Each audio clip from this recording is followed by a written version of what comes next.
Estamos en el mes del orgullo, la época perfecta para hacerte recordar algo muy importante. La opinión de tu tío religioso que te juzga por tener una orientación sexual diferente no tiene ningún valor. Y es que muchos de estos personajes llenos de amor suelen escudarse en la Biblia para disfrazar su prejuicio, citando historias como la destrucción de Sodoma y Gomorra como una supuesta condena divina a la homosexualidad, aunque muchos de ellos realmente ni siquiera saben que la realidad es muy distinta.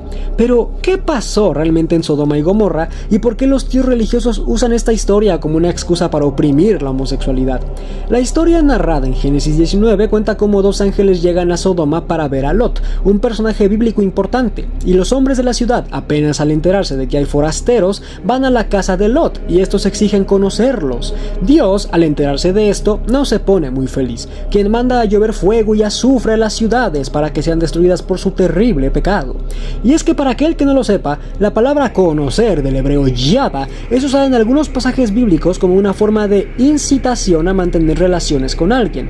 Lo curioso de este pasaje es que en el libro de Jueces, irónicamente, el pueblo que comete este mismo acto violento con una similitud igual o peor es el pueblo de Israel, es decir, el pueblo de Dios. Entonces, ¿por qué en un caso hay castigo divino y en el otro no? La respuesta es muy sencilla, y no es porque uno era el pueblo de Dios y el otro no, sino porque el pecado de Sodoma no fue la homosexualidad. No, claro que lo fue, estás tergiversando. Cállese la boca que aún no terminamos. Entonces, ¿cuál fue el verdadero pecado? El propio Ezequiel es quien lo aclara, en donde, como si el propio Dios estuviera hablando, nos cuenta: este fue el pecado de tu hermana Sodoma. Soberbia, saciedad de pan y abundancia de ociosidad. No fortaleció la mano del pobre y del necesitado. Se llenaron de orgullo y cometieron abominaciones delante de mí. Y cuando los vi, los eliminé.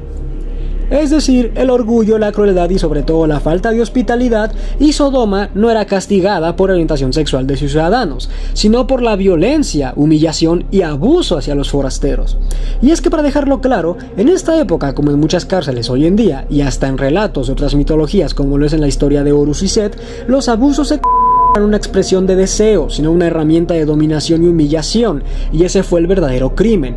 Y es que aquí viene algo que muchos ignoran o prefieren ignorar, y eso es el contexto histórico de la antigüedad.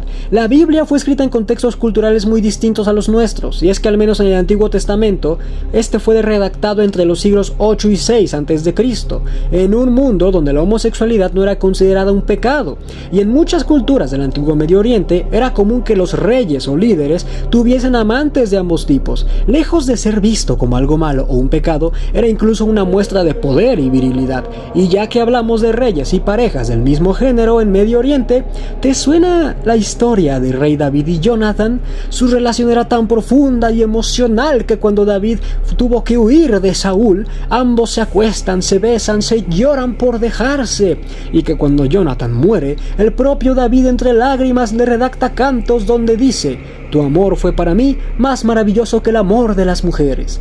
Ya sé que muchos dirán: no, confundes, era un amor de hermanos. Yo no he visto que los hermanos se inclinen entre ellos, quiten sus prendas o se den besos. Pero no se preocupen, ese será el video especial de este mes y vendrá muy pronto. Pero ahora bien, si la homosexualidad en estas épocas no era perseguida, entonces ¿cuándo se volvió pecado?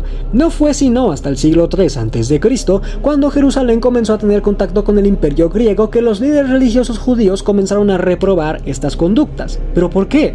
Porque los griegos, conocidos por su bisexualidad abierta y fiestas con prácticas íntimas comunes, eran enemigos políticos y culturales de los líderes religiosos de Judá. Y en las religiones antiguas, reprobar lo que hacía el enemigo era una forma de construir identidad nacional. En los tiempos antiguos, la religión no era fe, era política. Y es de esta forma que la condena a las relaciones entre personas del mismo género no nace del mensaje original, sino del intento de marcar una diferencia cultural rival. Hay que entender algo, y es que leer un libro de hace más de 2000 años sin entender el contexto histórico es un error muy común, pero no podemos interpretar esos textos como si reflejaran las ideas del siglo XXI, porque no lo hacen. Y lo más importante, que hoy muchas personas persigan o juzguen a otras por su forma de amar, no significa que siempre haya sido así. La La historia nos enseña que el mundo ha cambiado y que incluso en las épocas antiguas la diversidad sexual existía y era aceptada en muchas culturas. Yo personalmente no pertenezco a este colectivo, no obstante claro que me solidarizo por esa gente, pues al final del día amar es amar y con gusto me uno a su celebración. Así que amigo mío, si hoy celebras tu orientación o tu identidad en el mes del orgullo, recuerda algo muy importante: no estás en contra de Dios, estás en contra de la ignorancia.